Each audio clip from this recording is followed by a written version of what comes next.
অ্যানিমেশনকে অনেকভাবে সংজ্ঞায়িত করা যায়।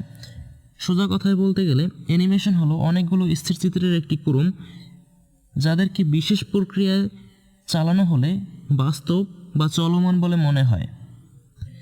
সাধারণত অ্যানিমেশন 5 ধরনের হয়ে থাকে।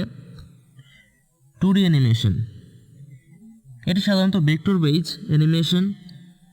এখানে ক্যারেক্টারগুলোকে পুতুলের মতো নাড়াচাড়া করিয়ে অ্যানিমেশন তৈরি করা হয়। দ্বিতীয় নম্বরে আছে 2D অ্যানিমেশন হ্যান্ড রান। এখানে ফ্রেম বাই ফ্রেম ছবি আঁকার পর সেগুলোকে একসাথে কম্বাইন করলে অ্যানিমেশন তৈরি হয়। তৃতীয় নম্বরে আছে মোশন গ্রাফিক্স। মোশন গ্রাফিক্সে আসলে অনেকগুলো টেক্সট, ইমেজ এবং এরকম কিছু এলিমেন্ট ব্যবহার করে অ্যানিমেশন করা হয়। এটি সাধারণত কোনো কথাকে সহজভাবে বোঝানোর জন্য ব্যবহার করা হয়। তৃতীয় নম্বরে আছে স্টপ মোশন।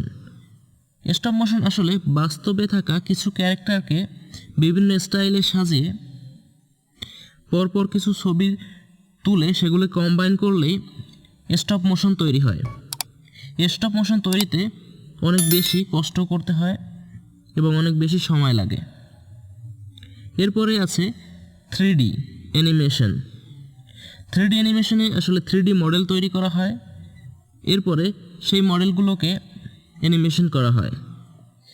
যে সকল অ্যান্ড্রয়েড ইউজার মোবাইল ফোন ব্যবহার করে এই ধরনের অ্যানিমেশনগুলো তৈরি করতে চায়, তাদের জন্য এই সফটওয়্যারগুলো বিশেষ প্রয়োজনে আসতে পারে।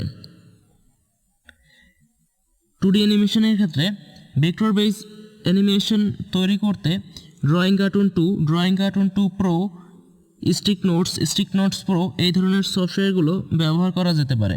তাছাড়া 2D অ্যানিমেশন হ্যান্ড রান এর ক্ষেত্রে Philippa clip, Ruth animator, animation desk এই সফটওয়্যারগুলো ব্যবহার করা যেতে পারে। মোশন গ্রাফিক্স অ্যানিমেশন তৈরি করার ক্ষেত্রে অ্যালাইট মোশন ব্যবহার করা যেতে পারে।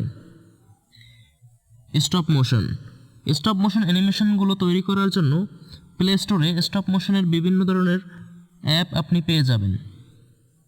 3D অ্যানিমেশন, মোবাইল ফোনের মাধ্যমে 3D অ্যানিমেশন তৈরি করতে গেলে বেশ কিছু সমস্যায় পড়তে হয়, কারণ 3D অ্যানিমেশন সফটওয়্যারগুলো চালানোর জন্য ভালো ডিভাইসের প্রয়োজন পড়ে।